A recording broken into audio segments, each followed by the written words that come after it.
Hello and welcome to Tag1 Team Talks, the blog and podcast of Tag1 Consulting. We're commemorating the 20th anniversary of Drupal with an interview series featuring community leaders talking about their Drupal experiences. I'm really excited to have Dawn Alley on the show today. Dawn's product manager for customer digital experience at Red Hat, and she brings a really fresh, new, and unique perspective to the series. I'm Michael Meyers, the managing director of Tag1. Tag1 is the #2 all-time contributor to Drupal. We build and manage large-scale applications for Fortune 500s and other organizations in every sector using Drupal, as well as many other technologies. We're also one of the few Drupal 7 extended support providers, and we can help you run Drupal 7 after it reaches end of life next year. Please reach out if you want to learn more. So let's kick it off. Please welcome me in joining Dawn to the show. Dawn is the person that you go to when you want to talk about why Drupal is a really great fit for your organization, for your projects, for your products. Prior to joining Red Hat as the product manager for customer digital experience, she was VP of digital strategy at Mediacurrent, which I'm sure all of you have heard of. It's one of the most well-known Drupal agencies out there. She also has a lot of experience in the creative side of things, both from her time at Mediacurrent and through her work as a brand manager at the Rise Creative Group. She's a certified Scrum Product Owner. As far as I know, Dawn, the first CSPO on the show, which is another exciting thing. And she's also given many talks at many conferences, including DrupalCon, on topics like GDPR compliance, content strategy, analytics, and SEO. So there's a lot to talk about. Dawn, thank you so much for joining me today, and welcome to the show. I'm super excited to be here. Thank you for that really warm introduction and having me. Definitely. So when I was putting together some notes for the show, I was looking at your Drupal.org profile, and I noticed that you set it up around 8 years ago in roughly 2013. But then I also looked at your resume and I was like, wait a minute, she has been working with Drupal for so many more years. And so I'm wondering, why is there that multi-year gap between when you first started using Drupal and when you first created that profile? Yeah, I know. It's so first, it took me forever to make my profile. I am not an engineer. So for the longest time, I felt like it would be really weird for me to be on D.O. And I didn't always see myself represented in the Drupal community. And so I think I finally jumped in when my DrupalCon Austin talk was accepted. It was about how to get the most ROI out of your Drupal website. So again, not developer centric, but it made the cut. And I also remember very specifically a meeting with Dave Terry, founder of Mediacurrent, and Adam Wade, our marketing director at the time, saying, Dawn, just make the profile. So I think that was the nudge that I needed and the validation I needed to just jump in and make it happen. That's really interesting because, coming from an engineering background and, I'm not always attuned to these things. Do you think that we've made progress as a community? Do you think people come to Drupal.org today and say, whoa, this is for engineers? Like, oh yeah, it's a million times better. Okay. So even within Drupal.org, there are a lot clearer paths into contributing that just were not there at the time when I was getting started in Drupal. It's much easier to jump in with editing content or testing. I see a lot more diversity in the talks at DrupalCon too, which has been really nice. But imposter syndrome is a real thing. I had a double take even when I was invited to this podcast. I almost emailed you to be like, I'm not a developer, right? I was one of the main reasons well, first of all, I was told to invite you. So I don't want to give away the end of the show and what I do, but I will. I ask everybody, you have to volunteer one person. Who would it be? And James Rutherford at Pantheon was like, didn't even hesitate. He was like, oh, you got to talk to Dawn.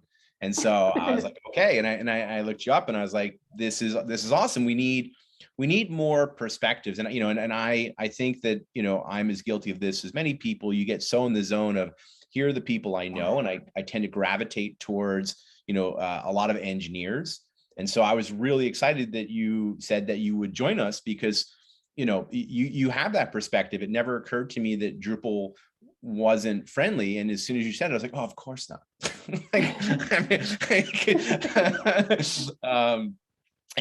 I'm really glad to hear that we've made inroads, because there has been so much effort in the community to, one, encourage people to do more contribution, to show people that code is not the only way to contribute, that to thrive as a community, we need contribution in all these areas, to bring in the talks like yours to DrupalCon. So I'm really happy to hear that we've really made a lot of progress over the last, 8 or so years in doing that. Yeah. And it's always going to be a little weird for people like me, because I don't fit in 100% everywhere. So I'm not an engineer, so I don't always fit in those hardcore engineering spaces. And I have a strong preference for open source and Drupal as a content management system. So I don't always fit in the more dogmatic branding circles either, who believe to be a real designer, you shouldn't care about the technology, let alone prefer something. So it's a tricky space to be in, but I think people like me, my profile, those technical marketing, strategic people, it's growing. So it's been really nice that Drupal has been a place that's been very welcoming. That's great. Well, we need more people like you in the community, in tech in general. We're certainly open source at heart, is how I like to call it. Yeah. So how did you first come to discover Drupal? It's kind of a long story. So back in 2010, I was working for this really boutique digital agency called Rise Creative Group. We were out of downtown Orlando. We were doing cool branding for people like Grant Hill and companies like Hart and Huntington, the Florida Bar Foundation. And we were a branding company. So custom was like our thing for a long time, like custom design, custom mobile apps, custom website, .NET is cool. So for the website piece in particular, it became a frustration point for a lot of people to have to go through the development team to make a content change. The development team hated it. Customers did not want to wait to get in our queue, wait to get the content change.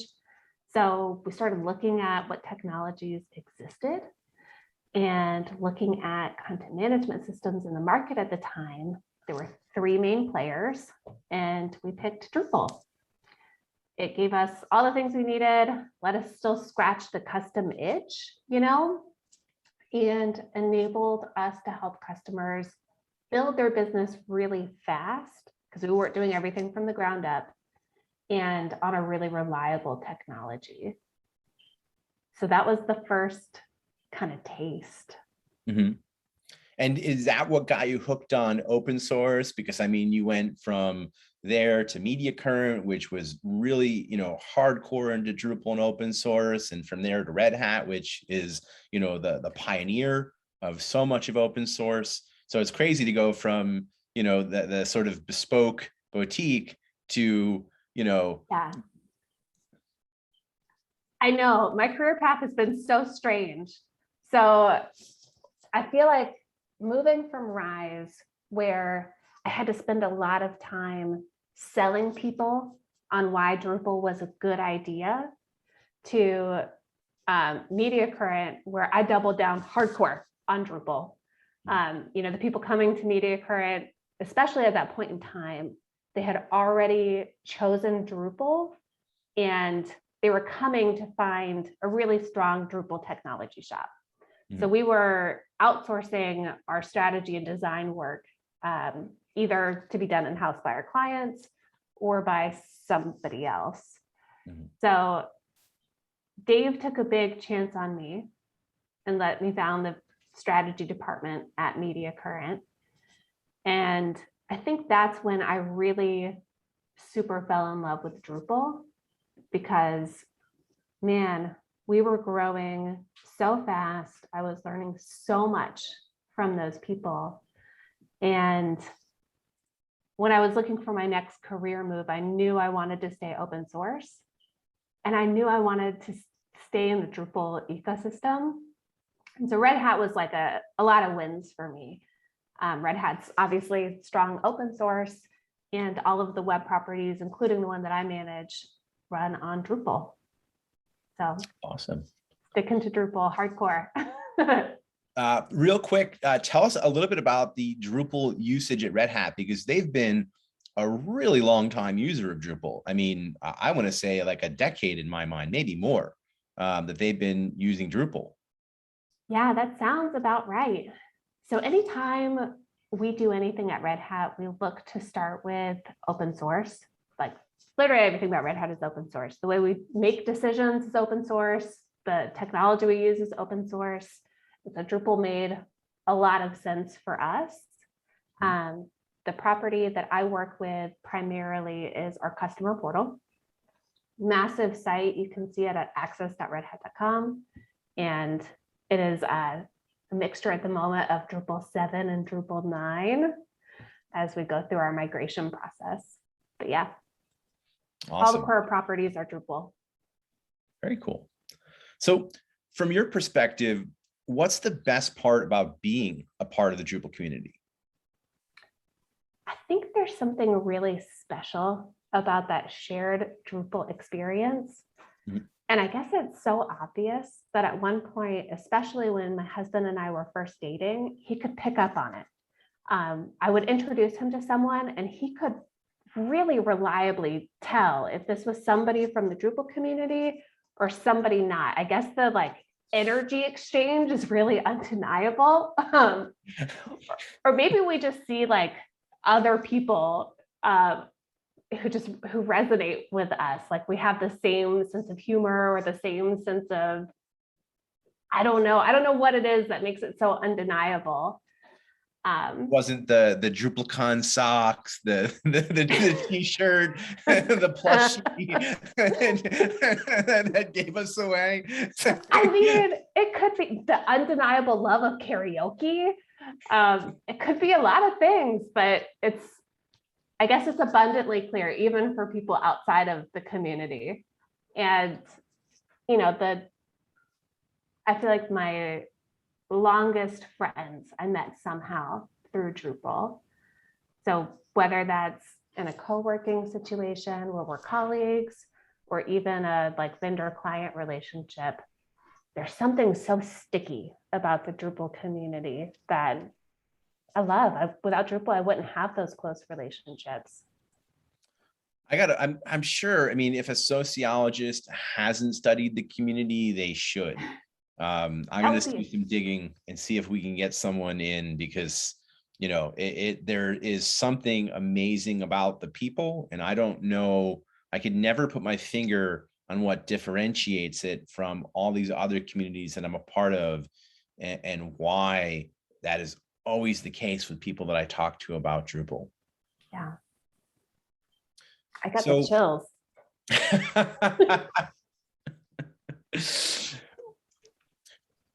What is your favorite Drupal memory or experience? So I have two. The first one is I went to the Pantheon party for DrupalCon Austin. And now, just to set the stage, I still had that imposter syndrome going strong, even though I had just given my ROI talk earlier in the day. And I remember walking in to this party, outdoor party, beautiful party, live band. And before I could move towards somebody that I knew, this delightful stranger came up to me and was like, Drupal? So I was like, yeah, Drupal. And he goes, Drupal, and gives me this huge high five. And I don't know, sometimes I still think about that moment because it was such an icebreaker. I don't even know this person's name, but it just filled me with so much joy.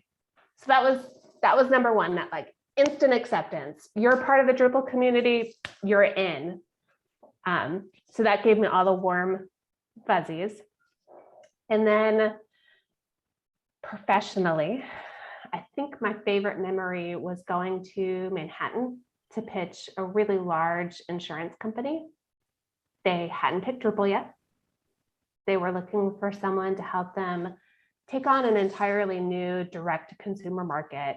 So it was me as the VP of Digital Strategy, Dave Terry as the, of course, founding partner of Mediacurrent, but also a complete genius when it comes to sales. Kevin Bassarab, who at the time was VP of Delivery, and Chris Dougherty as our creative director. So real tiny, tight team. And the odds were stacked so high against us, and we nailed that pitch. Like, we just nailed it. And that was some of my favorite times at Mediacurrent, because I was getting in the trenches with a customer to learn what they were trying to achieve with their business and give it those moments of clarity or inspiration. So in this case, it was telling them something new about their current customers and helping them reach an untapped segment. Because we were really trying so hard to empower customers with data to make smart decisions for their business to help their customers, which makes a lot of sense, you know, in an agency environment or even in a customer environment like where I am at Red Hat. Growing our customers' business has been the best way to grow your own business, because we depend on each other to be successful. Like, we need our customers to be successful so they continue to come back and invest in us. And we then get the privilege of continuing to improve the lives of everyone that interacts with their brand. It's that kind of reach that you can't get in other industries. I think that's one of the favorite things about what I get to do is, you know, that interaction with organizations and being able to solve problems in meaningful ways and see how it benefits them and their users. I also think I finally figured out why your husband, you know, understands who all the Drupal people are, because we're walking down the street, Drupal, Drupal. And as soon as someone says yes, we're like, high five. And you that also is probably it. Our secret handshake isn't a handshake; it's a high five. Drupal high five. Oh man, that's awesome. Right. That's a great way to be greeted. It felt amazing. Like, yeah, that's the best way to welcome somebody in. I'm going to try that in my next client pitch. Oh, they're all virtual. So at the top of the show, we talked a little bit about this. You know, Drupal contributions to Drupal go way beyond code. And while code is really important and gets a lot of the cred, Drupal wouldn't be Drupal unless people contributed documentation. And where we actually need the most help are the areas where you're an expert.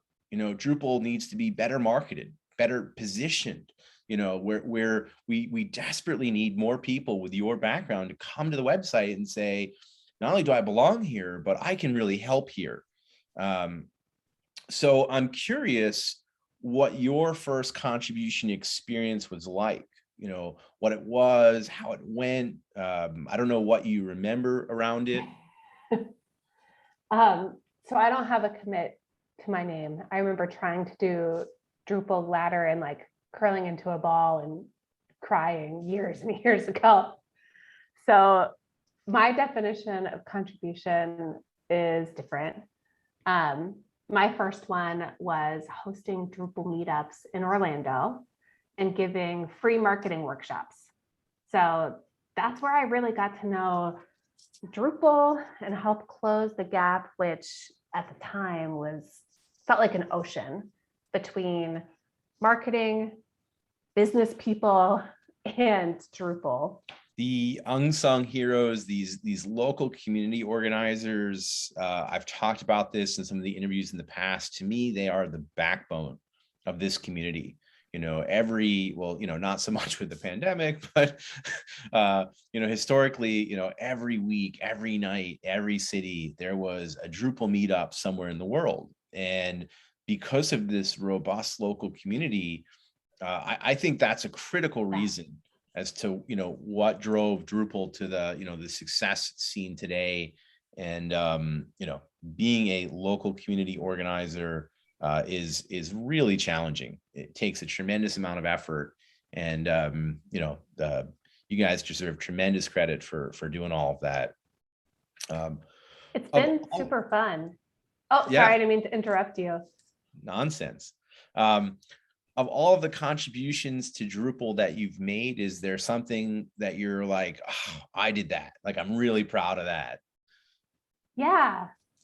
So it's impossible for me to detangle the work that I contributed to Drupal, the big organization, versus the work that we've done with customers. And even though I love the thrill of launching something completely new, high stakes, high stress, I think if I were to pick just one thing, I think it would be the strategy work we did with Truth Initiative. So the mission of Truth Initiative is to spread truth about smoking, vaping, nicotine. And that hit home for me. My dad smoked his whole life and he died from lung cancer because of it.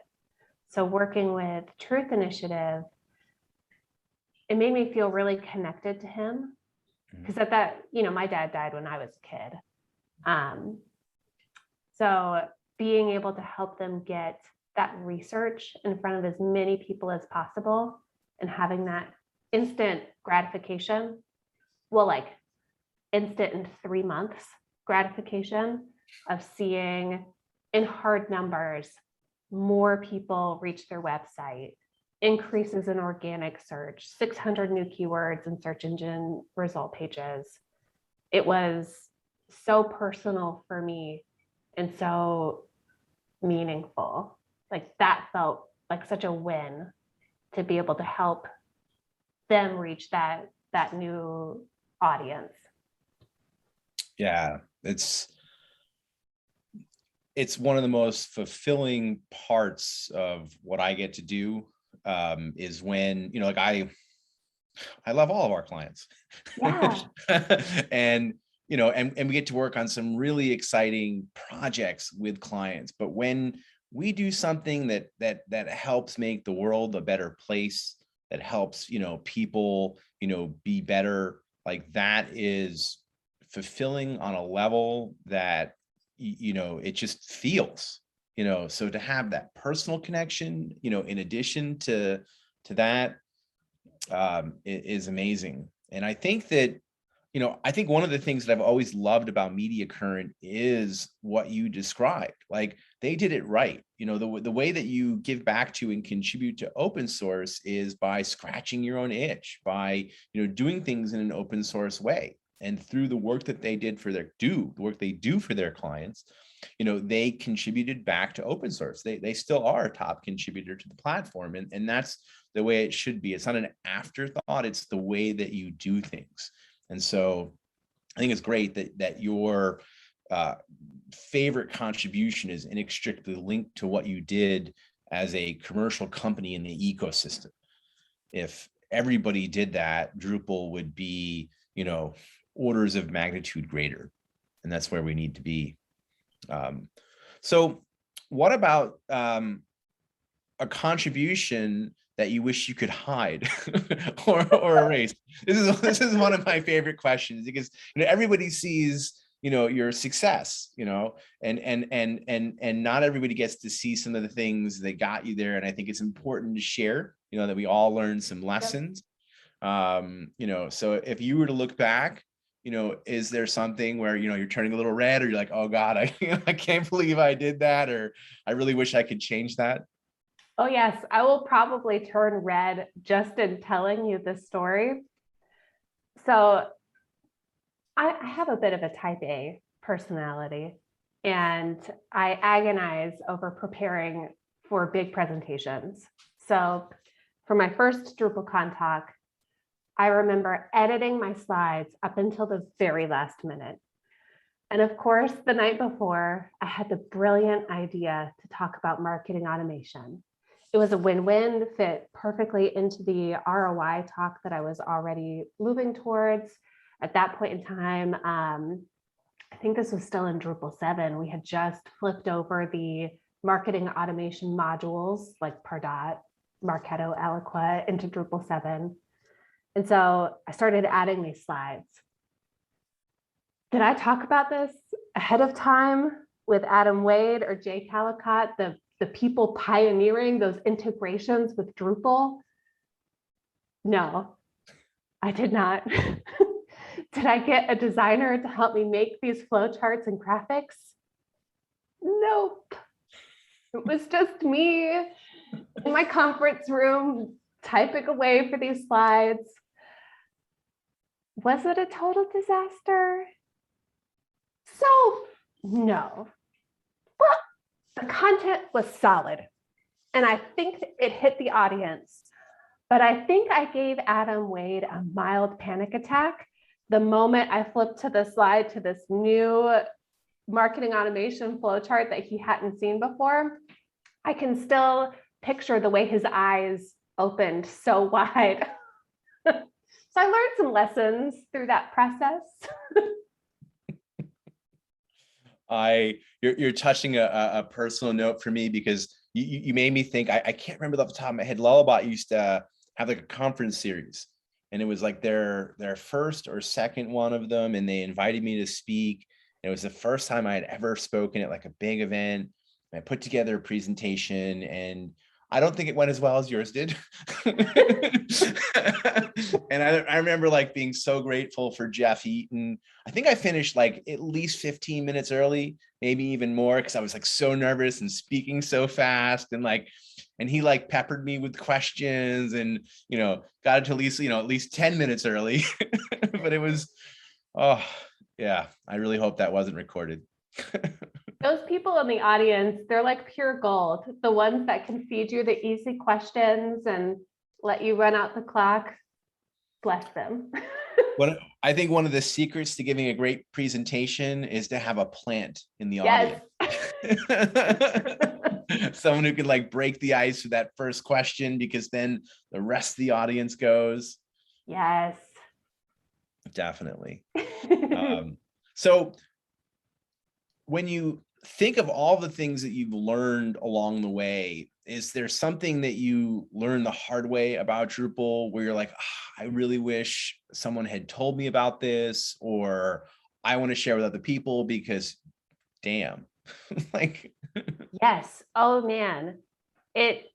Especially knowing my background coming from that hardcore branding focus where, you almost wore it as a badge of honor when you could bend something to your will. The lesson I learned the hard way is don't fight it. Don't fight the system. If you can use something the way it was intended, that is a bazillion% what you should do, because there are people who put a ton of thought into how that module or distribution or whatever works. And if it fits your use case, awesome. Don't fight it. Don't customize it. Don't over-engineer it. Spend those innovation tokens wisely and do it on something that's going to really move the needle for your market. So on the flip, my advice to anyone working on Drupal projects is don't be an order taker from your clients or stakeholders. Don't just say yes and make something that you are going to hate maintaining. Part of your job has got to be to partner with that person to figure out the problems those people are really trying to solve, because that's where we're going to see the most value. And where I am now in my role, it is the best part of my day when somebody tells me no and offers to give me a better path forward, because I know I don't know everything. And to have that conversation where we make the trade-offs. Like, if you go down this route, these are the dangers. If you go down this route, here are the other dragons you may encounter. That makes me feel really good about the ultimate decision we make, because we've explored everything. I've never liked being told no, but it is much better when you come to me with a better idea. Yeah. And you say, no, but I've got a great idea.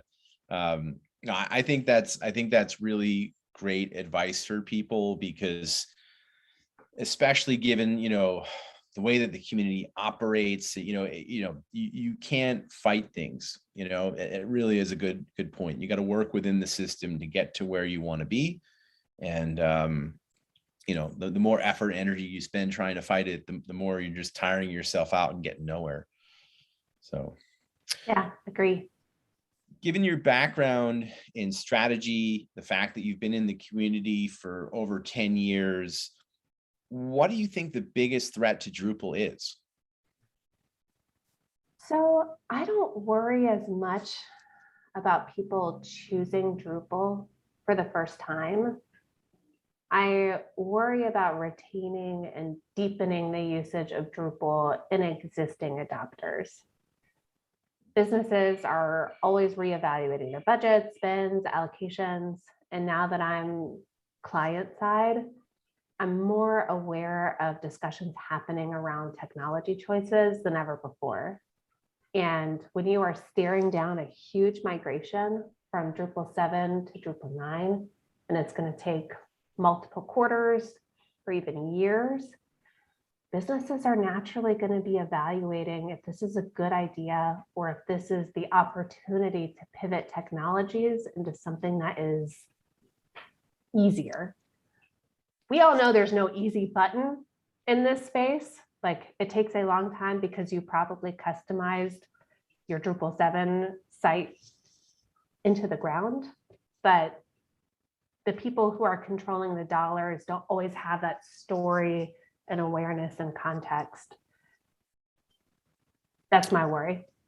No, I think you hit the nail on the head. I've always thought of it as like the revolving door problem of Drupal. And it's great that 8 has meaningfully addressed and solved this, because historically, every version of Drupal was a different platform. And to migrate from the previous to the new was like migrating from anything to anything. And so it forced you to step back and say, should I be doing this? What else is out there? And so, the easy upgrade path. And then the other thing, it's great to hear you say, when we think of like a sales perspective, when you're, at an organization, you think of like, landing and expanding. Closing an account is extremely challenging and difficult. Once you're in an organization and you're proving your worth and showing success, you can expand into that organization and grow your business in a much more cost-effective and scalable manner. And it's a really great idea that we should foster more in the community. And it kind of blew my mind when you said it, because we talk about this all the time at the organizations we work at, when we're dealing with our customers. But I've never heard someone, even at Acquia, when their whole mantra was land and expand, I don't think I ever heard anybody say, this is how we need to approach Drupal from a community standpoint. So it's really interesting how, I think that's something that we really got to double down on and get more of. So where do you see Drupal going in the future? If you had a, look down the telescope, if you could see, even, 5-10 years into the future, what do you see? So I personally think Drupal is going to keep lowering the barrier to entry for marketing, rich content editorial experiences, and design-focused people. Those groups are becoming more technical, and they're often the people responsible for showing the ROI on digital investments. So enabling those types of people to iterate really quickly will help them grow their business, make them a believer, and justify the investment in Drupal over something else. Wow. Awesome. All right. I can't believe how quickly time has flown by. I just looked at the clock and I'm like, oh my. So I'm going to jump to the lightning round. A couple of questions before we wrap up. What comes to your mind immediately? First question, who are your Drupal mentors? I knew this was going to come, and I agonized over my answer here, because I know as soon as we hang up, I'm going to think of like 15 billion other people that I should have mentioned. So I'm going to try to nail this. So number one, Dave Terry. had a profound impact on my career. As a mentor, he let me bounce ideas off of him and gave me the room to try new things, like found a whole department. And I learned so much about sales through his leadership. James Rutherford is beyond high on my list. I would literally follow James into a hurricane if he told me that was a good idea. So I've just seen him do the impossible, from leading the architecture for really high-profile enterprise Drupal websites to turning really unprofitable projects into profitable projects while improving customer satisfaction and driving sustainable revenue while supporting the team. So I think the world of James. His superpower is really being able to set the context for why a conversation matters broadly and specifically to the people there. And he's a true consultant. He won't just tell you what you want to hear either. So I feel like every conversation with James is like a masterclass in how to be a great human being.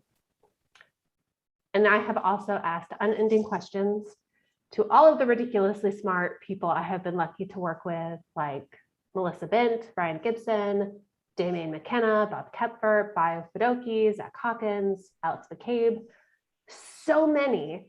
I could keep going. That's, I think, the best part about the Drupal community so far is they haven't turned me away from asking so many questions. It's been amazing. It's hard. I love asking that question, but I know it's hard because it's like an Oscar speech. You're like, and I left out all these other amazing people that I would never be here without. It's impossible to answer. Do you have a favorite or least favorite Drupal module or even feature? A lot. A lot of favorites or least favorites? A lot of favorites. I feel like over time, most of the modules that I've really cared about have been sucked into core. Yeah. And that's been really great to see. Yeah. I know you said you were a big fan of DrupalCon Austin, and we've heard a lot about the Pantheon parties. It seems to be a recurring theme on the show. Is that your favorite Drupal conference or camp? Do you have another awesome Drupal conference or camp experience?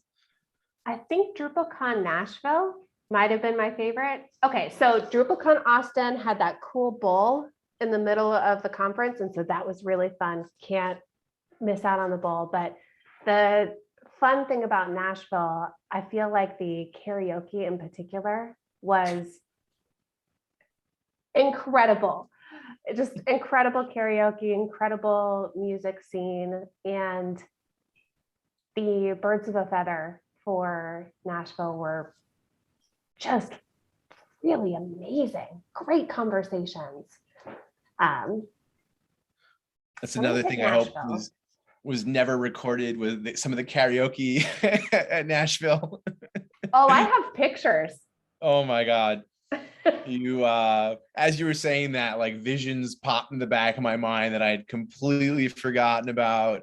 Yeah, wow, that was a really good time. All right, one more question before we wrap it up. The penultimate question here: where do you go to learn more about Drupal? The honest answer is I go to either Google Hangouts or Slack. So the communities in which I know friends and colleagues for Drupal. And Google is honest, but that's where I go. And I do tend to prefer answers coming out of agencies and, of course, Drupal.org. And the dishonest answer is the Tag1 Team Talks? No, of course. All right, last question. Pass the torch. James Rutherford said, "Hey, you gotta speak to Dawn. Who should I interview next?"